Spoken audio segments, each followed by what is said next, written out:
Ну, здрасте, второй день съезда сегодня. Ну и вот давно обещанное видео я его, кстати, записывал.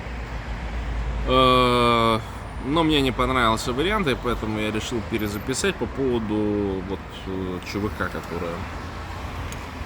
идея, которая мне вдруг родилась в голове, о том, что поскольку, значит, так скажем, идеологически буряты не готовы поставлять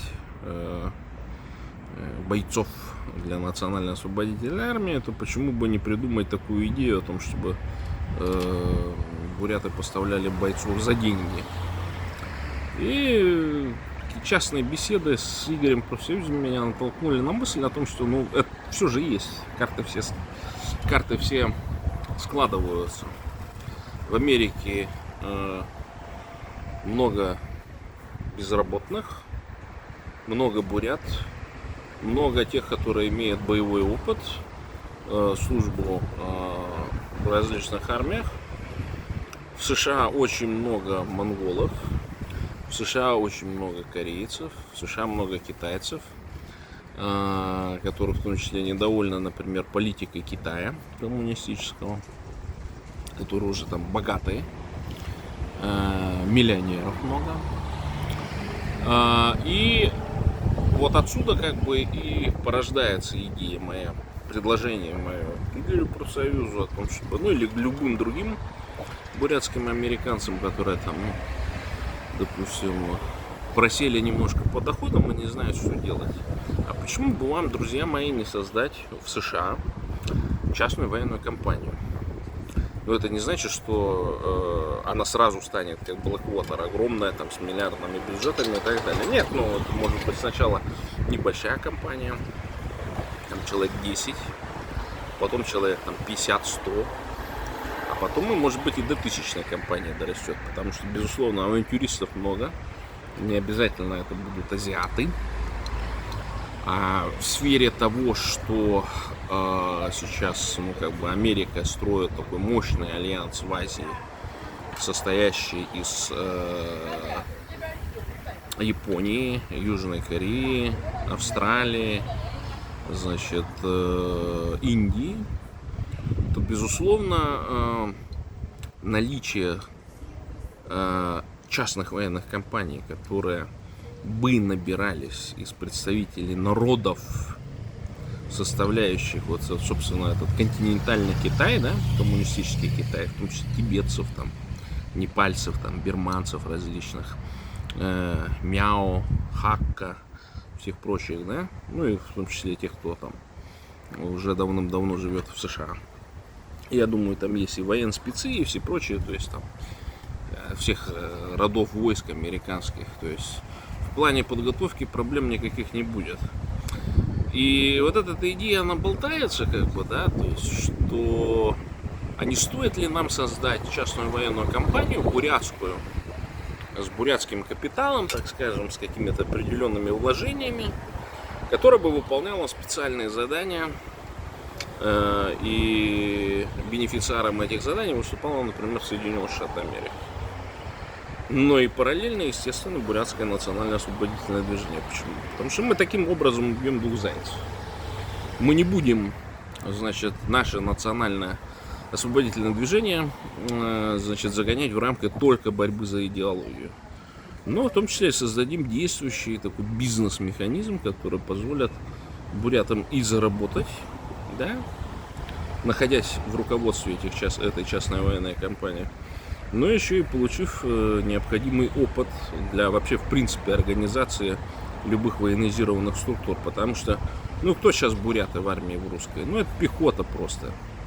То есть русское офицерье там может зачморить бурята, там отправить его там в качестве пушечного мяса там и так далее, да, и бурят такой будет сидеть, молчать, типа, я выполняю там боевую задачу и так далее. Это видно вот по этим чумобикам, которые там пачками дохнут, потому что понятно, что рекрутчина никогда не умела воевать. Рекрутчину всегда использовали в качестве пушечного мяса. А вот частная военная компания, там человек думает о том, как выжить, во-первых, и выполнить боевую задачу. Потому что если он ее не выполнит, ему не заплатит или заплатит меньше. Ну и во-вторых, как бы это сообщество все-таки специалистов, направленных не на то, чтобы закидывать там мясом какие-то определенные там участки фронта, там все прочее, да, действовать конкретно в тылу, под чужим флагом и все прочее. Поэтому, как бы в свете нарождающегося там такого глобального конфликта в Азии, я думаю, что бизнес-модель, ну, можно рихтануть немножко, да, вот этой нашей бурятской частной военной компании. Причем я говорю о том, что это руководство, вся структура должна быть бурятская. Как раз туда и наши женщины могут пойти в качестве там интендантов, в качестве там, тех, кто рассчитывает, так скажем, экономику компании и все прочее. Есть такие женщины в наших селениях, как говорится. То есть это должно быть как определенной бизнес-модели. Я вот предлагаю на самом деле это начать создавать. И без идеологической составляющей. Потому что я вот вижу, год с лишним идет война, но ни одно из существующих бурятских национально-освободительных движений, оно вообще в принципе даже не выразило на бумаге или просто в интернете желание создать свои собственные вооруженные силы. Я вот, например, призываю всегда создавать отряды самообороны, которые будут формироваться по родственному принципу, то есть внутри семьи. То есть семья вооруженная, родственники вооруженные, но в существующих реалиях гладкий ствол или нарезной, да, стреляющий одиночными патронами.